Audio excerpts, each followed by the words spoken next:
দীর্ঘ ৩ বছর মাটিতে সুরঙ্গ করে রাসূল সাল্লাল্লাহু আলাইহি ওয়াসাল্লামের কবর পর্যন্ত পৌঁছে গিয়েছিল দুজন ইয়াহুদি এবং আল্লাহর রাসূলের লাশ চুরি করার পূর্বে রাসূল সাল্লাল্লাহু আলাইহি ওয়াসাল্লাম তৎকালীন রাজাকে স্বপ্নে এসে বললেন, হে নুরুদ্দিন, আমাকে দুজন লাল চক্ষু বিশিষ্ট ব্যক্তি বিরক্ত করছে, এদের হাত থেকে আমাকে রক্ষা করো।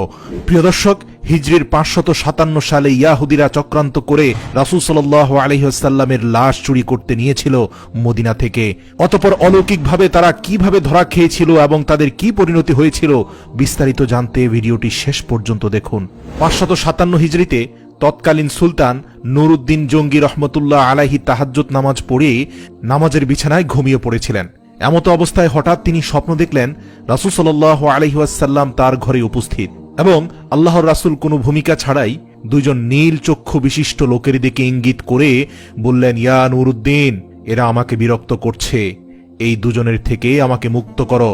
এই ভয়াবহ স্বপ্ন দেখে নুরুদ্দিন জঙ্গি রহমাতুল্লাহ আলাই অত্যন্ত ভীত সন্ত্রস্ত হয়ে ঘুম থেকে জাগ্রত হলেন এবং কিংকর্তব্য বিমূঢ় হয়ে গেলেন। ভাবলেন এটি হয়তো কোনো দুঃস্বপ্ন।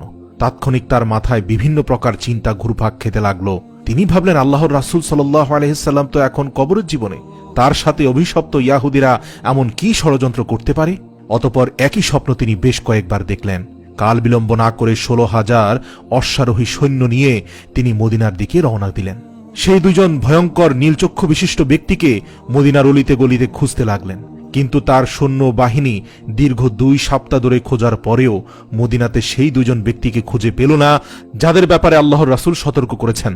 এরপর ১৭তম দিনে তিনি মদিনার চারপাশ সৈন্যবাহিনী দ্বারা ঘেরাও করে ফেললেন এবং আদেশ জারি করে দিলেন, যারা মদিনার বাইরে আছে তারা ভিতরে আসতে পারবে, কিন্তু মদিনা থেকে কোনো লোক বাইরে যেতে পারবে না। নুরুদ্দিন জঙ্গি রহমাতুল্লাহ আলাই জুমার খুতবা প্রদান করলেন, ঘোষণা দিলেন, আমি মদিনার মানুষকে দাওয়াত দিয়ে একবেলা খাওয়াতে চাই। আমার অভিলাষ সকলেই যেন এই দাওয়াতে অংশগ্রহণ করে। এটি সুলতানের আদেশ। সুলতান মদিনাবাসীকে আপ্যায়নের জন্য বিশাল আয়োজন করলেন। নির্ধারিত সময়ে খাওয়া দাওয়া শুরু হলো এবং তৃপ্তি সহকারে মদিনার অলিগলির সকল মানুষ এসে খেলেন, কিন্তু সেই দুজন ব্যক্তিকে খুঁজে পাওয়া গেল না। এরপর তিনি বিশ্বস্ত বেশ কয়েকজনকে জিজ্ঞেস করলেন, আচ্ছা, আর কেউ কি অবশিষ্ট আছে যারা এখনো আমার আতিথেয়তা গ্রহণ করেনি? এই শুনে লক্ষাধিক জনতার মধ্যে এক ব্যক্তি হঠাৎ করে বলে উঠলেন, হুজুর, আমার জানা মতে সম্ভবত ২ জন লোক এখনো বাকি আছে যারা আল্লাহওয়ালা বুজুর্গ মানুষ।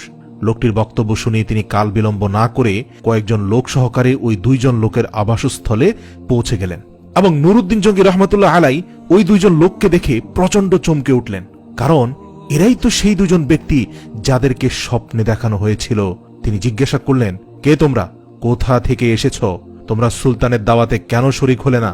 লোক দুটো তাদের পরিচয় গোপন করে বলল, আমরা মুসাফির, হজের উদ্দেশ্যে এসেছিলাম, কিন্তু প্রিয় নবী সাল্লাল্লাহু আলাইহি ওয়াসাল্লামের প্রেমে আত্মহারা হয়ে আর ফিরে যেতে মন চাইল না, তাই বাকি জীবন রওজার পাশে কাটিয়ে দেওয়ার নিয়তে এখানে রয়ে গেছি। উপস্থিত জনগণ তাদের পক্ষ হয়ে বলল, হুজুর, এরা খুবই আল্লাহওয়ালা মানুষ, সারাদিন ইবাদত বন্দিগি করে। এরপর সুলতান কারো কথায় কান না দিয়ে তাদেরকে সেখানে আটকে রাখার নির্দেশ দিলেন। অতঃপর স্বয়ং তাদের থাকার জায়গায় গিয়ে খুব ভালো করে অনুসন্ধান চালালেন, কিন্তু সেই স্বপ্নের সাথে সম্পর্কিত কোনো কিছু সেখানে পাওয়া গেল না। এখনো রহস্য উদ্ঘাটন করতে না পারায় তিনি সীমাহীন চিন্তিত হয়ে পড়লেন। এক পর্যায়ে নুরুদ্দিন জঙ্গি রহমাতুল্লাহ আলাই সেই ঘরের ভিতরে তার সঙ্গীদের বললেন, আচ্ছা, তাদের নামাজের মুসল্লাটি একটু উঠাও তো। সঙ্গীরা নির্দেশ পালন করল। নামাজের মুসল্লাটি বিছানো ছিল একটি চাটাইয়ের উপর। সুলতান আবারও নির্দেশ দিলেন, চাটাইটিও সরিয়ে ফেল। তারপর চাটাই সরানোর পর দেখা গেল সেখানে বিশাল এক পাথর। সুলতানের নির্দেশে সেই পাথরটিও সরানো হলো।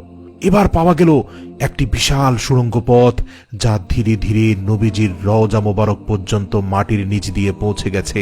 এই দৃশ্য অবলোকন করা মাত্র নুরুদ্দিন জঙ্গি বিজলির ন্যায় চমকে উঠলেন।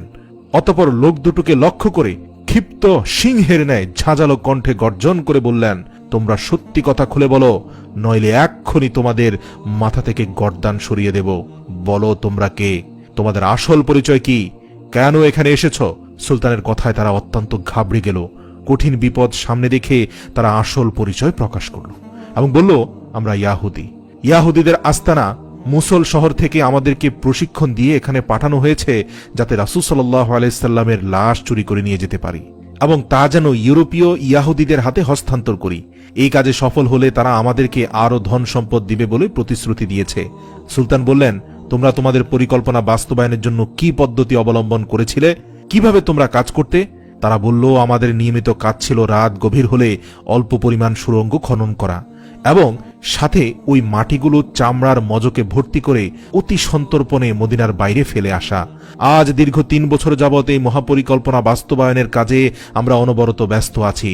ঠিক যে সময় আমরা রওজা মোবারকের নিকট পৌঁছে গেলাম, মাটি খুঁড়তে খুঁড়তে আর একটু গেলেই রওজা মোবারকে পৌঁছে যাব, রাসূল সাল্লাল্লাহু আলাইহি সাল্লামের লাশ আমাদের হাতে চলে আসবে, ঠিক সে সময় ধরে আমাদের মনে হলো আকাশ যেন ভেঙে টুকরো টুকরো হয়ে যাচ্ছে, জমিন যেন প্রচণ্ড ভূমিকম্পে থরথর করে কাঁপছে। আমরা কোনোভাবে আর মাটি খুঁড়তে পারলাম না। দীর্ঘ 1 বছর মাটি খোঁড়া বন্ধ করে শুধু পরিকল্পনা করছি, কারণ গর্তে প্রবেশ করলেই ভূমিকম্প শুরু হয়ে যায়। তাদের বক্তব্য শুনে সুলতানের চোখ দিয়ে পানি পড়তে থাকলো এবং তার কাছে সবকিছু পরিষ্কার হয়ে গেল। তিনি সেই 2 ইয়াহুদীকে নজিরবিহীন শাস্তির ব্যবস্থা করলেন। একটি বিশাল ময়দানে 20 হাত উঁচু একটি কাঠের মঞ্চ তৈরি করলেন। নির্ধারিত সময়ে লক্ষ লক্ষ লোক উক্ত মাঠে সমাবেত হল। সুলতান নুরউদ্দিন জঙ্গি রহমতুল্লাহ আলাই অপরাধী লোক দুটোকে লোহার শিকল দ্বারা আবদ্ধ করে মঞ্চের উপর বসালেন। তিনি লোকজনদের বিপুল পরিমাণে লাকড়ি সংগ্রহের আদেশ দিলেন। তারপর লক্ষ জনতার সামনে সেই ইয়াহুদী লোক দুটোকে মঞ্চের নিম্নভাগে আগুন লাগিয়ে পুরো ভস্ম করে দিলেন। কোনো কোনো বর্ণনায় আছে সেই আগুন নাকি দীর্ঘ 11 দিন পর্যন্ত জ্বলছিল। অতঃপর বিপুল পরিমাণ অর্থ ব্যয় করে 1000 মণ সীসা গলিয়ে রাসূল সাল্লাল্লাহু আলাইহি ওয়াসাল্লামের রওজা শরীফের চারপাশে মজবুত প্রাচীর নির্মাণ করে দেন, যেন ভবিষ্যতে আর কোনো ইয়াহুদী চক্রান্ত করে নবীজির লাশ চুরি করার দুঃসাহস না দেখাতে পারে। এরপর তিনি রব্বুল আলামিনের দরবারে শুকরিয়া আদায় করলেন এবং তাকে রব্বুল আলামিন এত বড় খেদমতের জন্য কবুল করায় তিনি সপ্তাহব্যাপী আনন্দ অশ্রু বিসর্জন দিয়ে মুনাজাত এবং সিজদায় পড়ে রইলেন। ইতিহাস থেকে পাওয়া যায় যে নুরউদ্দিন জঙ্গি রহমতুল্লাহ আলাই ইন্তেকালের পর ওসিয়ত মোতাবেক তার লাশকে রাসূল সাল্লাল্লাহু আলাইহি সাল্লামের রওজা মোবারকের কাছাকাছি দাফন করা হয়।